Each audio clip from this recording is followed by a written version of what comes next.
Hi, I am हर्ष और आज के वीडियो में हम लोग फोर लूप शुरू करने वाले हैं। अभी तक हमने डिसीजन मेकिंग स्टेटमेंट जो होते हैं वो पढ़ लिया है, तो इफ स्टेटमेंट और स्विच स्टेटमेंट हमने कम्प्लीटली विथ एग्जांपल्स के साथ समझ लिया है और उसके बाद हमने अभी तक जितनी भी जावा पढ़ी वो पूरी हमने रिवाइज भी करी है। तो ये जो प्लेलिस्ट है हमारे चैनल पे कोड जावा फुल सीरीज, इसमें हमने टोटल अभी तक 11 वीडियोस बनाए, जिसमें से लास्ट वीडियो में हमने हमारे जावा के बेसिक्स जो थे अभी तक हमने जितना भी पढ़ा वो रिवाइज करे थे।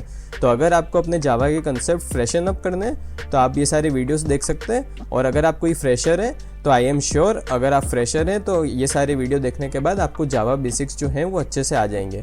और मैंने हर वीडियो के डिस्क्रिप्शन में जो नोट्स हैं वो भी प्रोवाइड करें, तो आप वो नोट्स डाउनलोड करके, और अगर आपको बाद में एग्ज़ाम के लिए रिवीजन करना है या फिर प्लेसमेंट प्रिपरेशन के लिए रिवीजन करना है तो वो नोट्स आपका उसमें भी मदद करेगा। So now let's start with loop statements. So decision making is perfectly completed and now loop में हम सबसे पहले for loop को पढ़ेंगे। So for loop पढ़ने से पहले हमको ये पता होना चाहिए कि loop statement होता क्या है। So when we want to execute certain block of code repeatedly based on some condition then we use loop statements. So अगर आपको कोई टास्क परफॉर्म करना है जो आप चाहते हो कि ये certain block of statement जो है वो repeatedly execute हो, तो उसके लिए आप क्या करोगे, loop statement का यूज़ करोगे। और ये क्या होता है, एक कंडीशन के बेसिस पे चलता है। सो जब भी ये कंडीशन फॉल्स हो जाएगी तो वो लूप एग्जिट हो जाएगा। तो क्या होगा इससे, जो ब्लॉक ऑफ कोड जो था जो रिपीटेडली एग्जीक्यूट हो रहा था वो अब रुक जाएगा, जो अभी हम आगे देखेंगे। बट आपको बस लूप स्टेटमेंट क्या होता है ये पता होना चाहिए। So they allows us to perform task repeatedly. So for example आप चाहते हो कि कोई पर्टिकुलर लाइन ऑफ कोड है जो मल्टीपल टाइम्स एग्जीक्यूट होए, तो अगर आप लूप स्टेटमेंट का यूज़ नहीं करोगे तो आपको मल्टीपल टाइम्स उसको टाइप करके लिखना पड़ेगा।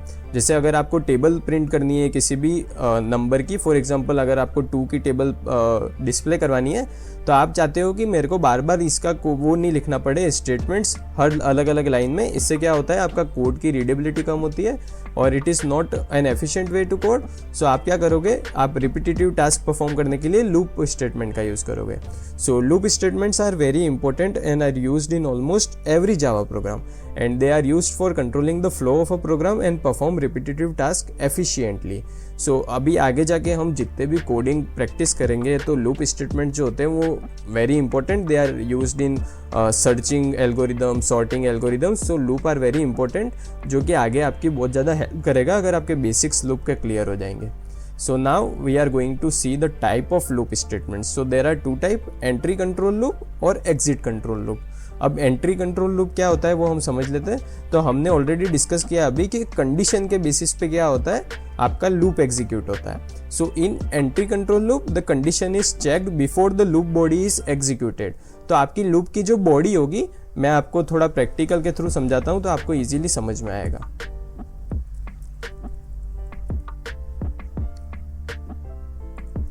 सो यहाँ पे अभी हम क्या करते हैं, एक फोर लूप बेसिक लिख लेते हैं। यहाँ पे अभी हम अंदर कुछ भी टाइप नहीं कर रहे और ये जो है इसकी बॉडी हो गई जो हमने कर्ली ब्रेसेस के अंदर बनाई।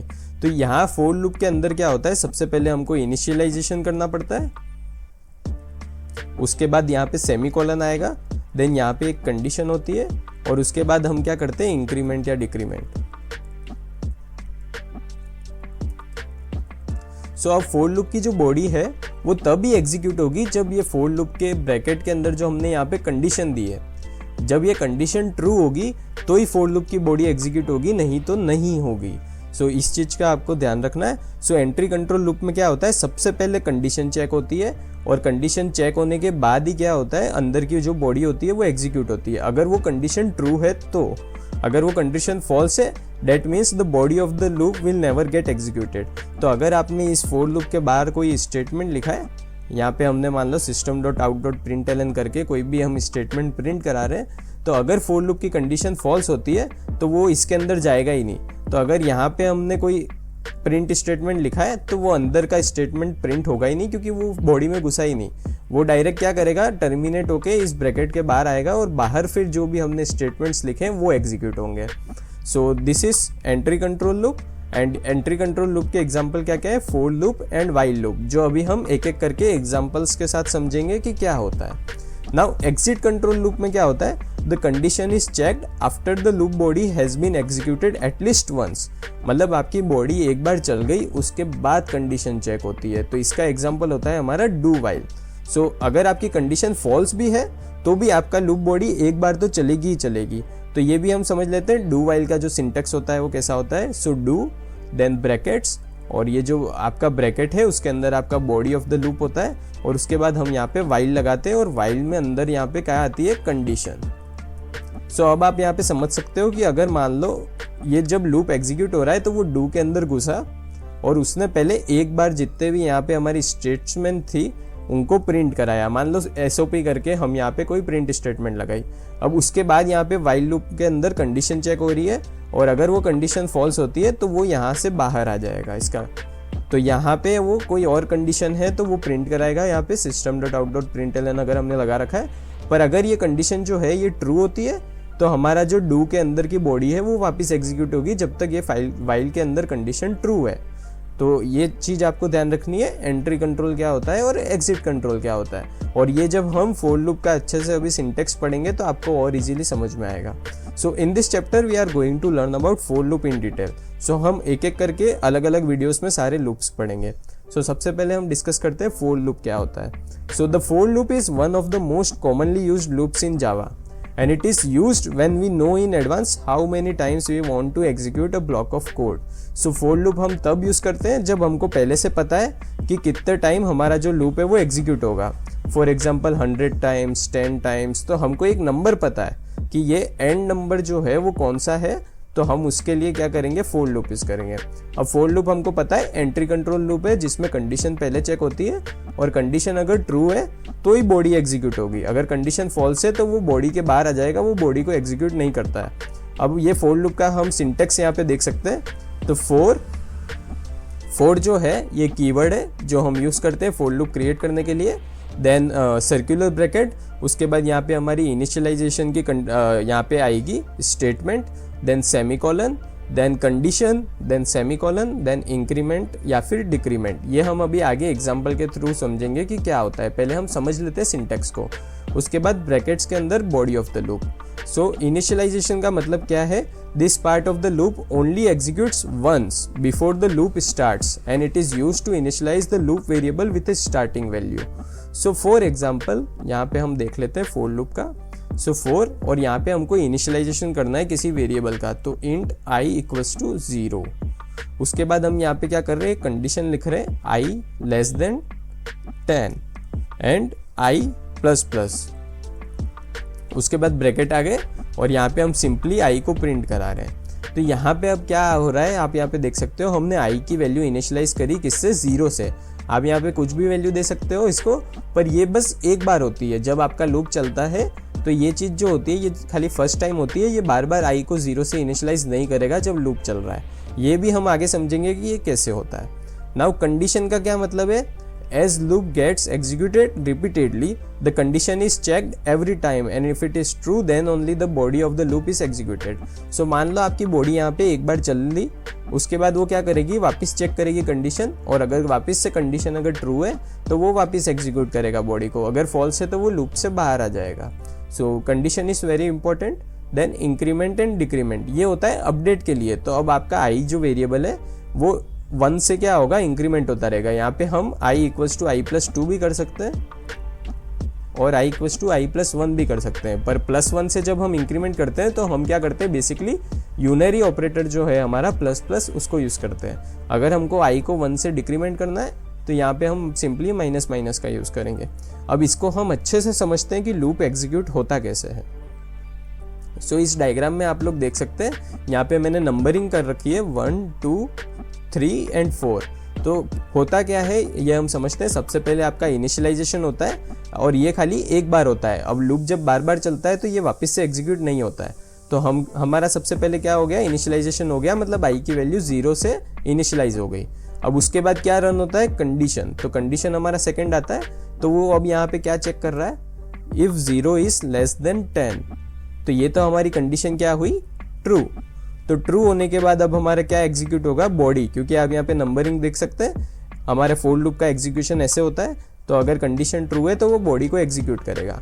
अब बॉडी को एग्जीक्यूट किया इसने, तो यहाँ पे क्या हो रहा है, system dot out dot print ln. तो अब आई की वैल्यू क्या हुई, प्रिंट हो गई 0। इसके बाद क्या हो रहा है, हमारी आई की वैल्यू जो है वो इंक्रीमेंट होके क्या हो गई अब, तो हम यहाँ पे देख लेते हैं। अब हमारा आई प्लस प्लस हो रहा है, तो अब हमारी आई की वैल्यू हो गई है 1। सो आई इक्वल्स टू 1। तो ये सेम जो है एग्जीक्यूशन फिर चलता रहता है। अब जब सेकेंड टाइम एग्जीक्यूशन चलेगा, तो अब ये जो स्टेटमेंट है ये तो खाली फर्स्ट टाइम में रन होता है, तो अब वो सेकेंड टाइम में क्या करेगा, अब आई लेस देन 10 जो है वो वापस चेक करेगा वो। तो 1 इज लेस देन 10, तो ये भी ट्रू हुआ। तो अब वो अंदर जाके क्या करेगा, अब आई की सेकेंड वैल्यू जो थी हमारी 1 उसको प्रिंट करेगा। अब वापस से हमारा इंक्रीमेंट हो रहा है, तो आई की वैल्यू हो गई हमारी 2, और वो वापस से कंडीशन चेक करेगा इफ 2 इज लेस देन 10, और ये 2 इज लेस देन 10 भी ट्रू है, तो वो अंदर जाके अब आई की वैल्यू क्या है हमारी 2, तो 2 को प्रिंट करेगा। ऐसे ये लूप चलता रहेगा जब तक लूप फॉल्स नहीं होता। तो जब हमारी आई की वैल्यू 10 हो जाएगी और ये जब कंडीशन चेक करेगा 10 इज लेस देन 10, तो यहाँ पे हमारी कंडीशन क्या हो रही है, फॉल्स हो रही है। तो वो क्या करेगा, इस लूप के बाहर आ जाएगा और प्रोग्राम का एग्जीक्यूशन टर्मिनेट हो जाएगा अगर इसके बाद कोई हमारा स्टेटमेंट यहाँ पे नहीं है। सो आई की जो आखिरी वैल्यू प्रिंट होगी यहाँ पे वो कौन सी होगी, 9, क्योंकि जब आई 10 हुआ तब वो लूप के अंदर घुसा ही नहीं, यहाँ पे हमारी कंडीशन फॉल्स हो गई। अगर यहाँ पे i less than equals to 10 होता तो वो 10 में भी ट्रू होती, क्योंकि यहाँ पे less than equals to 10 condition check होती, तो यहाँ पे वापस ट्रू होता और आई की वैल्यू 10 जो होती वो भी प्रिंट होती। और उसके बाद जब आई 11 हो जाता तो तब ये कंडीशन फॉल्स होती और वो टर्मिनेट होके लूप बाहर आ जाता।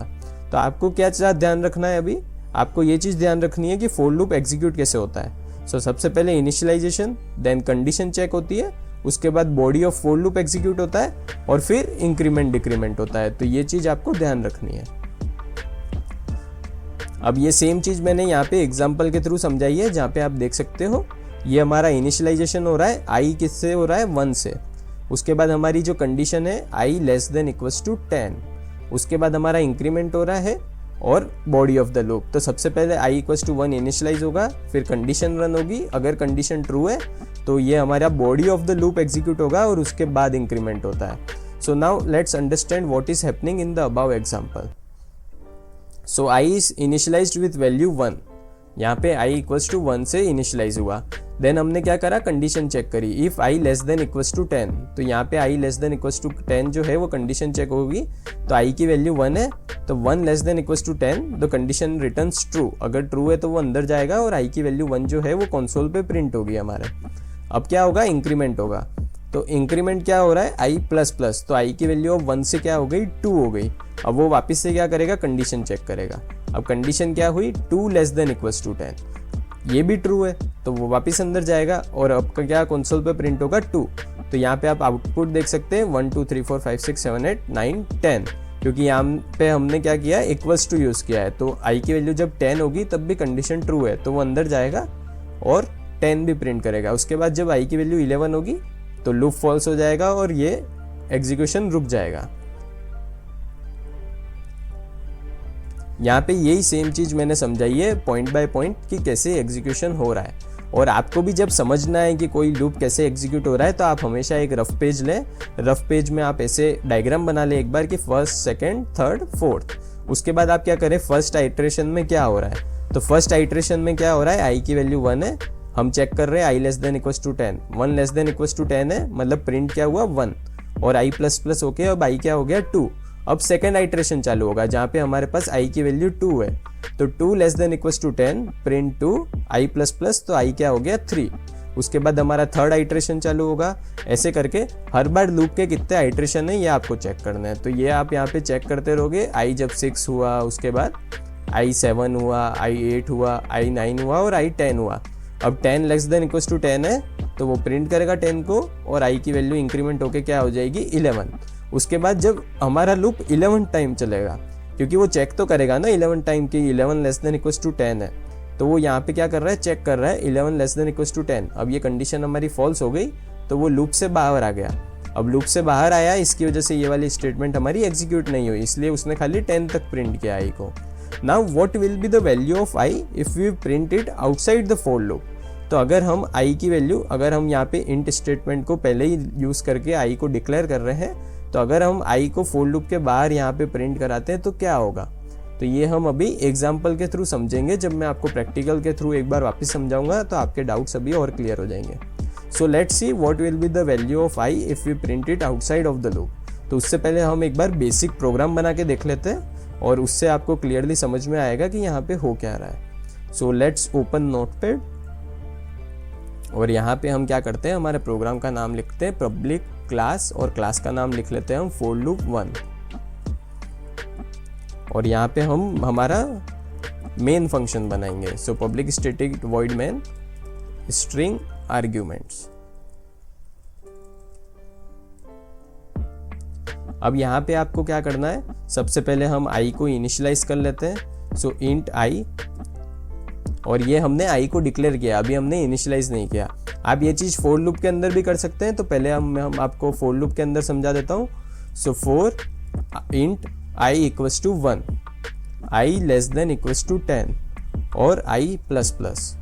उसके बाद हम क्या करेंगे, फॉर लूप की बॉडी बनाएंगे और यहाँ पे हम क्या कर रहे हैं, system dot out dot println.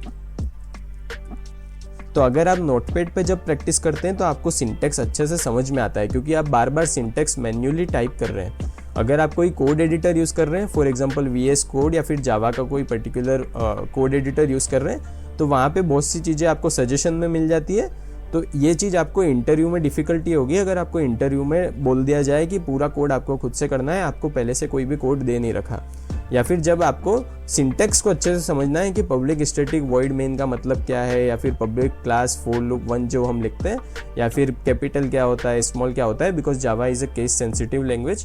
तो ये सारी चीज़ों की प्रैक्टिस आपकी हो जाती है जब आप क्या करते हो, एक नोटपैड में जब होता है कोड करते हो। जब आप कंफर्टेबल हो जाए उसके बाद आप क्या यूज़ कर सकते हैं, आप कोड एडिटर यूज़ कर सकते हैं। So system dot out dot println, और हमने क्या किया, आई को प्रिंट करा रहे हैं यहाँ पे। अब इसको मैं सेव कर लेता हूँ प्रोग्राम को।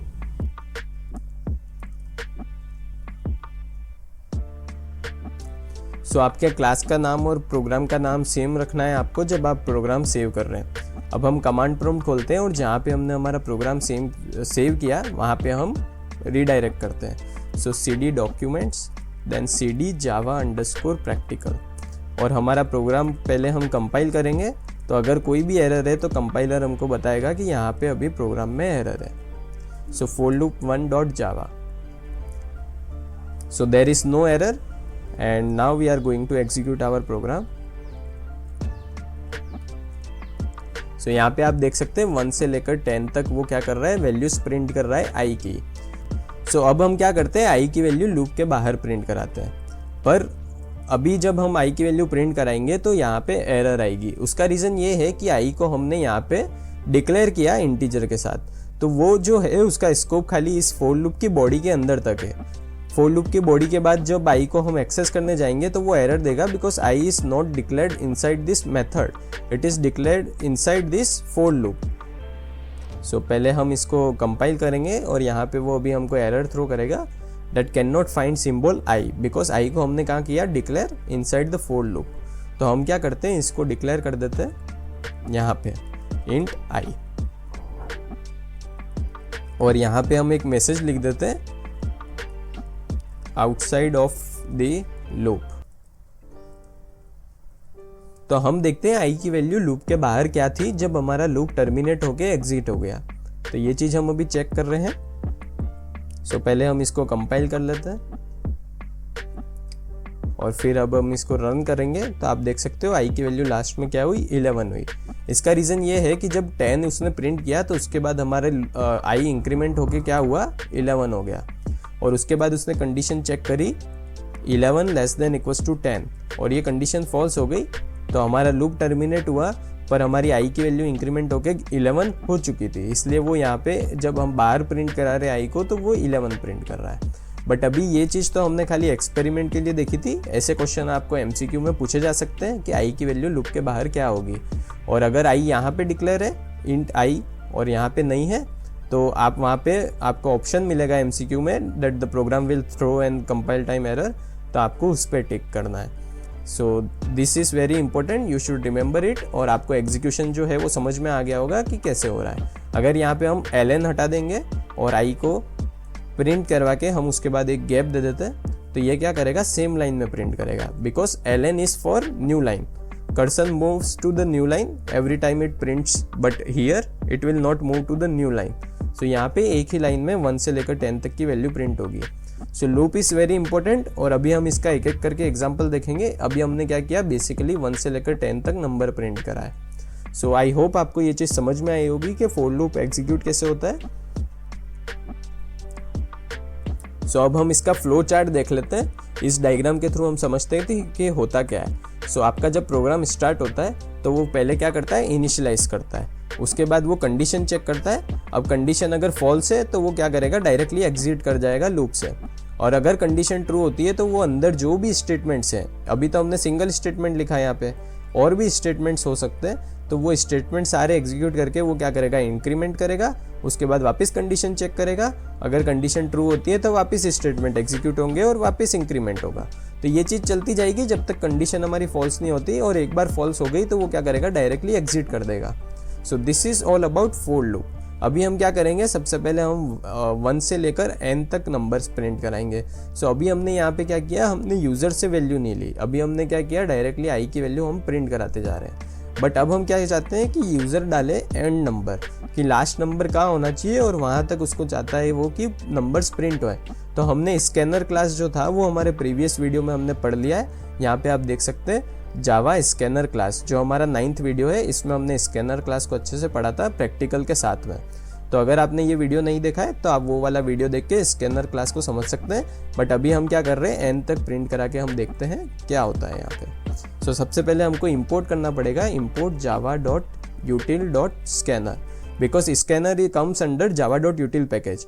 java.lang पैकेज जो होता है वो हर प्रोग्राम में डिफॉल्टली इंपोर्ट होता है। इसलिए हमको सिस्टम क्लास जब हम यूज़ कर रहे हैं, जब system.out.println स्टेटमेंट यूज़ कर रहे हैं, तो हमको कुछ भी इंपोर्ट करने की ज़रूरत नहीं है, क्योंकि वो ऑटोमेटिकली बाय डिफॉल्ट इंपोर्टेड है in every Java program, because it comes under java.lang package. जैसे आपकी स्ट्रिंग क्लास होती है तो वो भी java.lang पैकेज के अंडर आती है, जो हम आगे समझेंगे। अभी हम स्कैनर पे काम करते हैं। सो यहाँ पे हम क्या करेंगे, स्कैनर क्लास का ऑब्जेक्ट बनाएंगे, scanner s equals to new scanner system.in। आप उसका कुछ भी नाम दे सकते हो ऑब्जेक्ट का, मैंने यहाँ पे एस लिखा है। अब हम क्या करेंगे, यूजर से वैल्यू लेंगे system.out.print enter your last number, या फिर एंटर योर रेंज, आप कुछ भी लिख सकते हो। डबल कोट्स के अंदर जो भी लिखते हैं वो एज इट इज प्रिंट होता है। यहाँ पे हम क्या कर देते हैं, int num equals to s.next int, क्योंकि हम इंटीजर वैल्यू ले रहे हैं तो इंटीजर वैल्यू के लिए मेथड क्या होता है, नेक्स्ट इंट। यहाँ पे आप देख सकते हैं आई कैपिटल है, ये चीज़ों का आपको ध्यान रखना है। Now i less than equals to n। तो अब हम जो भी वैल्यू डालेंगे ये लूप वहाँ तक चलेगा। तो हमने प्रोग्राम को सेव कर दिया। अब हम इसको रन करके देख लेते हैं। जावा सी for loop 1.java। सो कुछ एरर आ रही है, can not find symbol, because यहाँ पे हमने इसका जो वेरिएबल का नाम दिया वो num था।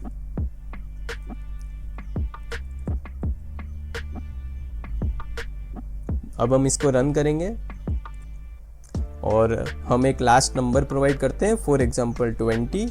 तो वो अब हमको कहाँ तक वैल्यू दे रहा है, 20 तक। तो ये जो स्टेटमेंट्स है ये रिपीटेडली एग्जीक्यूट हो रहे हैं।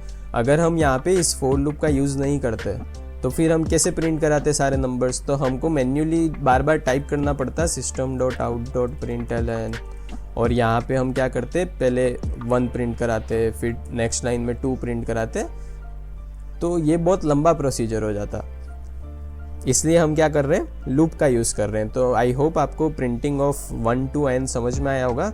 आप खुद से भी मेरे साथ साथ प्रैक्टिस करते जाएं, क्योंकि हम अभी आज के वीडियो में और नेक्स्ट वीडियो में बहुत सारे क्वेश्चंस देखेंगे जो फॉर लूप का यूज़ करके हम करेंगे। इससे क्या होगा, आपको फॉर लूप अच्छे से समझ में आ जाएगा कि कैसे क्या हो रहा है। अब हम क्या कर रहे हैं, सम ऑफ फर्स्ट n नंबर्स। तो हमने क्या किया, अभी तो हमने खाली नंबर्स प्रिंट करा है। अब हम नेक्स्ट प्रोग्राम में क्या देखेंगे, हम देखेंगे कि जो एंड नंबर है जो यूज़र डाल रहा है, फॉर एग्जांपल यूज़र ने 10 डाला, तो 1 से लेकर 10 तक को हम जब एडिशन करते हैं तो टोटल जो सम आता है वो हमको प्रिंट कराना है। ऐसे ही यूज़र ने अगर 20 डाला, 30 डाला या कोई भी वैल्यू डाली, तो वहाँ तक का हमको क्या चाहिए, सम चाहिए। तो ये हम अगले प्रोग्राम में समझते हैं। तो मैं एक नई फाइल क्रिएट करता हूँ यहाँ पे हम वापस से import java.util.scanner, यहाँ पे हम वापस से क्लास बनाएंगे public class for loop 2 and public static void main।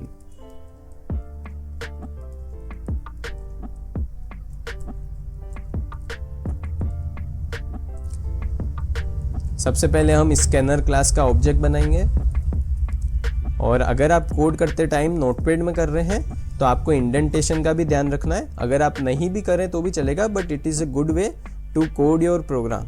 सो आप इंडेंटेशन का ध्यान रखें।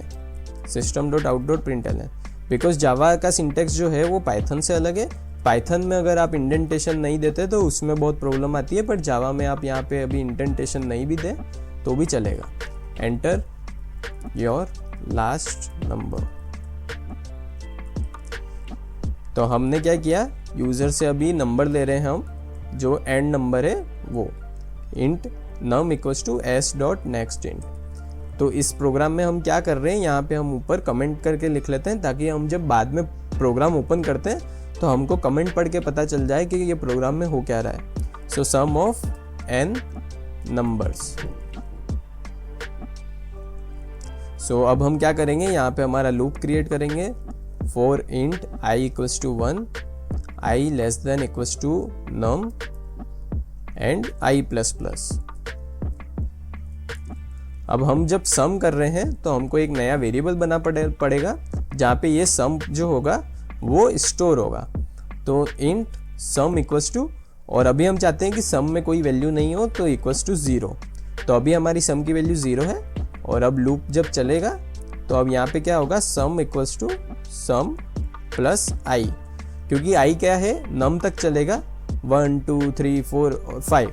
मान लो नम की वैल्यू 5 है, तो वो क्या करेगा, हर बार जब लूप एग्जीक्यूट हो रहा है तो वो सम में प्लस कर करके वैल्यू जो है वो यहाँ पे इस सम में स्टोर करेगा, और लूप के बाहर हम क्या करते हैं, सम की वैल्यू प्रिंट करा देते हैं। सो सम ऑफ n नंबर्स इस, और यहाँ पे हमने सम की वैल्यू प्रिंट करा दी। सो इसको मैं सेव कर लेता हूँ।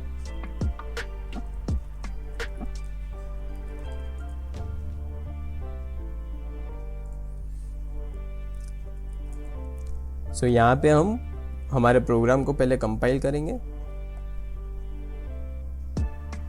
और उसके बाद अब हम हमारे प्रोग्राम को रन करेंगे। सो हम लास्ट वैल्यू दे देते हैं 5। तो आप देख सकते हो sum of n number is 15, बिकॉज 1 + 2 + 3 + 4 + 5 इज 15। तो यहाँ पे क्या हो रहा है, हम एक बार वापस समझ लेते हैं।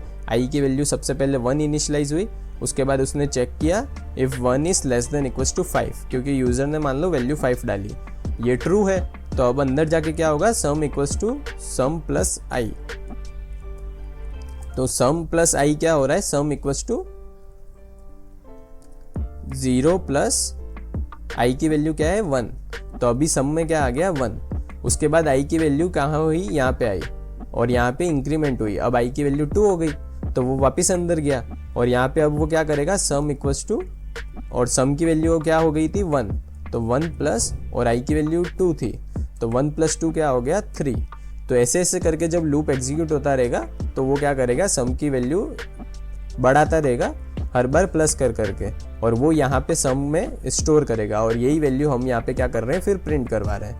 तो आप कैसे समझें इसको, आप क्या कर सकते हैं, यहाँ पे हमने जैसे कॉपी का यहाँ पे स्क्रीनशॉट डाल रखा है, तो आप ऐसे यहाँ पे फॉर लूप बनाएं, और जो इंक्रीमेंट हो रहा है आप एक एक करके आइट्रेशंस चलाएं, और उन आइट्रेशंस के थ्रू समझें कि आई की वैल्यू जब 1 है तो क्या हो रहा है, आई की वैल्यू 2 है तो क्या हो रहा है, और 3 है तो क्या हो रहा है। ऐसे आपको ईजिली समझ में आएगा कि प्रोग्राम में हो क्या रहा है। तो हमने 2 प्रोग्राम्स देख लिए। एक तो हमने देखा कि प्रिंट नंबर्स किया हमने 1 to n तक, दूसरा हमने सारे नंबर्स को सम करके बताया। अब हम थर्ड प्रोग्राम देख लेते हैं, जिसमें हम क्या कर रहे हैं, सारे इवन नंबर जो हैं वो प्रिंट कराएंगे जो यूज़र की एंड वैल्यू होगी वहाँ तक। मतलब यूज़र ने डाला मान लो यहाँ पे 10, तो 1 से लेकर 10 तक के बीच में जितने भी इवन नंबर्स हैं वो हम प्रिंट करा रहे हैं। एक बार इस प्रोग्राम को वापस हम अच्छे से समझ लेते हैं। सबसे पहले आई की वैल्यू क्या हुई 1, अब 1 लेस देन इक्वल्स टू 5 है, तो कंडीशन ट्रू है, वो यहाँ पे अंदर आया, और इसने क्या किया, sum equals to sum plus i. तो यहाँ पे क्या हो रहा है, सम इक्वल्स टू 0 + 1, तो सम हो गया 1। अब हमारा लूप वापस चला तो आई की वैल्यू अब यहाँ पे 2 हो गई इंक्रीमेंट होके, 2 < = 5, तो ट्रू है, 1 अंदर आया। इसने यहाँ पे वापस क्या किया, सम इक्वल्स टू, और सम की वैल्यू हमारी क्या थी 1, तो 1 प्लस और आई की वैल्यू 2, तो अब सम क्या हो गया हमारा 3। तो हमेशा आपको ये चीज़ ध्यान रखना है कि ये जो हमारा इक्वल्स टू ऑपरेटर है, तो राइट साइड में जो भी हम लिखते हैं वो स्टोर किस में होता है, जो हमने लेफ्ट साइड में लिखा है इस ऑपरेटर के। तो इस चीज़ का आपको ध्यान रखना है। सो ऐसे ऐसे करके जब तक आपकी वैल्यू आई की 5 नहीं होती तब तक लूप चलेगा। आई की वैल्यू 6 होते ही लूप रुक जाएगा और वो बाहर आके सम की वैल्यू यहाँ पे प्रिंट कर देगा। अगर हम सम की वैल्यू इस लूप के अंदर ही प्रिंट कराते हैं तो वो सारी वैल्यू सम की प्रिंट करके देगा हमको। तो हम ये भी करके देख लेते हैं एक बार। अगर हम लूप के अंदर ही सम को प्रिंट करा रहे हैं, मान लो यहाँ पे system.out.print सम प्लस, और हम गैप दे देते हैं ताकि आपको इजीली समझ में आए इसमें हो क्या रहा है। सो इसको हम वापस कंपाइल करेंगे और वापस रन करके हम इसको यहाँ पे 5 वैल्यू देते हैं। तो आप देख सकते हो यहाँ पे 1, 3, 6, 10, 15, तो हर आइटरेशन में जो सम की वैल्यू है वो यहाँ पे प्रिंट करके दे रहा है हमको। बट हम चाहते हैं खाली एंड वैल्यू प्रिंट हो, टोटल जो हो रहा है सम का वो प्रिंट हो, इसलिए हम इसको यहाँ से हटा देते हैं। सो आपको सम ऑफ n नंबर समझ में आया होगा। अब हम क्या करते हैं, next program is to print even numbers up to n, मतलब जो यूजर लास्ट वैल्यू देगा वहां तक हमको इवन नंबर्स प्रिंट कराने। अब इवन नंबर्स क्या होते हैं, जो 2 की टेबल में आते हैं। सो जो भी नंबर्स हैं जो 2 से डिवाइड हो जाते हैं तो वो सारे इवन नंबर्स हैं। So now let's start import java.util.scanner।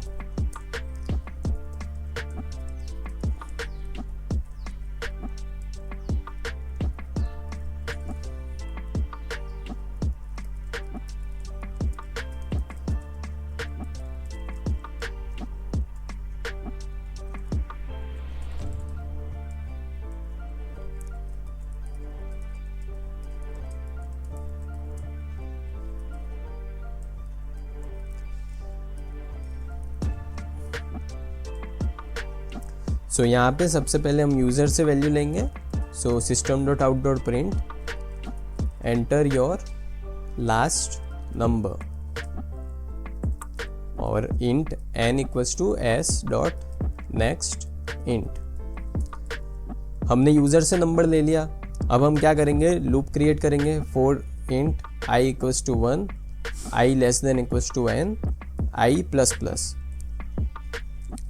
अब हमको थोड़ा सा सोचना है यहाँ पे कि हमने लूप तो क्रिएट कर दिया और हम चाहते हैं कि हमको n नंबर जो लास्ट नंबर दे रहे हैं वहाँ तक 1 से लेकर और उस लास्ट नंबर तक जितने भी इवन नंबर है वो प्रिंट कराने। तो हमको इफ़ स्टेटमेंट का यूज़ करना पड़ेगा। सो इफ़, और हमारा जो i है अगर वो 2 से डिवाइड हो रहा है that means it is a even number. So यहाँ पे हम सिंपली क्या करेंगे, प्रिंट कराएंगे system.out.print और यहाँ पे हम i की वैल्यू प्रिंट करा देंगे। i modulus 2 = 0। इसका मतलब ये है कि i की वैल्यू मान लो यहाँ पे 2 है, 2 मॉड्यूलस 2 = 0, तो ये कंडीशन हमको क्या देगी, ट्रू देगी, बिकॉज रिमाइंडर क्या आया 0, क्योंकि 2 से डिवाइड हो गया। अगर 4 आता है यहाँ पे तो 4 मॉड्यूलस 2 = 0 होता है, because 4 is also divided by 2। तो 2 से जो भी डिवाइड हो रहा है और अगर उसका रिमाइंडर जो है वो 0 आ रहा है that means the condition is true. तो वो क्या करेगा, i की वैल्यू प्रिंट कर देगा। सो इसको हम सेव करते हैं, for loop 3.java।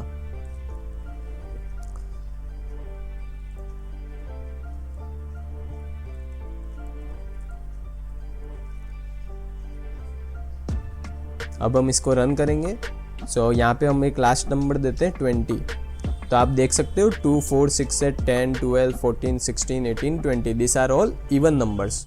सो यहाँ पे आप देख सकते हैं जो भी i से मतलब 2 से डिवाइड हो रहे हैं तो ये इफ़ कंडीशन ट्रू होगी और वो यहाँ पे आएगी। तो इसको भी हम एक बार समझ लेते हैं। सबसे पहले i की वैल्यू क्या है, 1 है।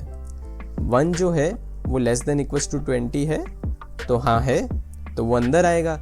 अब वो इफ़ कंडीशन चेक करेगा इफ़ कंडीशन जो है वो एक ही बार चेक होती है, ये आपको पता है। फोर लूप जो होता है वो मल्टीपल टाइम्स चलता है। अब हमने जब इफ़ स्टेटमेंट फोर लूप के अंदर लगा दिया तो वो फोर लूप जितनी बार एग्जीक्यूट होगा तो इफ़ स्टेटमेंट भी हर बार एग्जीक्यूट होता जाएगा। तो अब हम क्या कर रहे हैं, यहाँ पे 1 मॉड्यूलस 2 इक्वल टू 0 चेक कर रहे हैं, बट 1 मॉड्यूलस 2 इक्वल टू 1 होता है। तो ये तो कंडीशन क्या हुई, फॉल्स हो गई। तो वो इफ स्टेटमेंट के अंदर घुसा ही नहीं और वो क्या किया, अब उसने आई को इंक्रीमेंट कर दिया 2। अब वापस से कंडीशन चेक होगी 2 लेस देन इक्वल्स टू 20। अब 2 लेस देन इक्वल्स टू 20 है, हाँ है, तो वो क्या करेगा, ये अंदर आएगा और 2 मॉड्यूलस 2 इक्वल टू 0 चेक करेगा। अब रिमाइंडर 0 होता है जब हम 2 को 2 से डिवाइड करते हैं, तो उसने आई की वैल्यू सबसे पहले क्या प्रिंट कर दी, 2। अब वो क्या करेगा, वापस से फोर लूप एग्जीक्यूट होगा। अब यहाँ पे क्या हो रहा है, आई की वैल्यू इंक्रीमेंट होके हो गई 3, अब 3 हो गई। अब वो 3 के साथ चेक करेगा, 3 लेस देन इक्वल्स टू 20, तो 3 लेस देन इक्वल्स टू 20 होता है। अब यहाँ पे वो क्या चेक करेगा, 3 मॉड्यूलस 2 इक्वल टू 0। अब ये कंडीशन भी फॉल्स हो गई क्योंकि यहाँ पे अब रिमाइंडर जो बचा वो क्या बचा, 1 बचा, तो ये कंडीशन तो फॉल्स हो रही है। तो वो system dot out dot println execute नहीं करेगा और वापस से फोर लूप में कंडीशन चेक करेगा आई को इंक्रीमेंट करने के बाद। तो आई की वैल्यू क्या हो गई, 4 हो गई। अब 4 लेस देन इक्वल्स टू 20 है, ट्रू हुआ, अंदर आया और यहाँ पे इसने क्या किया, 4 मॉड्यूलस 2 इक्वल टू 0, तो ये तो ट्रू हो गई। तो वो क्या करेगा, अब 4 वैल्यू प्रिंट करेगा। तो ऐसे लूप चलता रहेगा जब तक n जो होता है हमारा 20 नहीं होता। तो ये भी आपको अपनी रफ कॉपी में क्या करना है, एग्जीक्यूट करके देखना है कैसे क्या हो रहा है।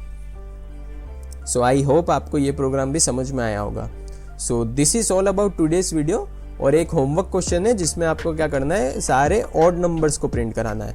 तो ऑड नंबर्स को प्रिंट कराने के लिए क्या होता है, जो 2 से डिवाइड नहीं होते, तो आपको बेसिकली यहाँ पे इक्वल टू की जगह क्या यूज़ करना है, नॉट इक्वल टू। अगर आई की वैल्यू 2 से डिवाइड नहीं हो रही है, मतलब उसका रिमाइंडर 0 नहीं आ रहा है, that means it is odd number. तो ये प्रोग्राम आपको खुद से परफॉर्म करना है और नहीं समझ में आ रहा तो नेक्स्ट वीडियो में मैं आपको सॉल्व करके बता दूंगा। सो नेक्स्ट चैप्टर में हम क्या करेंगे, और बहुत सारे फोर लूप के क्वेश्चन देखेंगे जिससे आपको फोर लूप अच्छे से समझ में आए। और ये सब मोस्ट कॉमनली आज बेसिक लेवल क्वेश्चंस होते हैं जो कुछ इंटरव्यूज में भी पूछे जाते हैं और आपको आपके कॉलेज में एग्जाम में भी पूछे जा सकते हैं, वाइवास में, और जो कोडिंग प्रैक्टिस होती है, कॉम्पिटिशन्स होते हैं, वहाँ पे भी बेसिक लेवल्स में ये क्वेश्चन कभी कभी पूछे जाते हैं। या फिर कोई बड़ा कोड कर रहे हो जिसमें आपको इवन नंबर्स को भी सम करके बताना होता है, तो वहाँ पे भी ये क्वेश्चंस जो होते हैं वो काम आते हैं। तो आई होप आप ये प्रोग्राम प्रैक्टिस कर सकते हैं जिससे आपके बेसिक्स क्लियर होंगे। और इस वीडियो में अगर आपको कोई भी चीज़ समझ में नहीं आई तो आप मेरे को कमेंट सेक्शन में बताएं, मैं आपको वो चीज़ वापस समझा दूंगा। सो this is all about today's video. Thank you.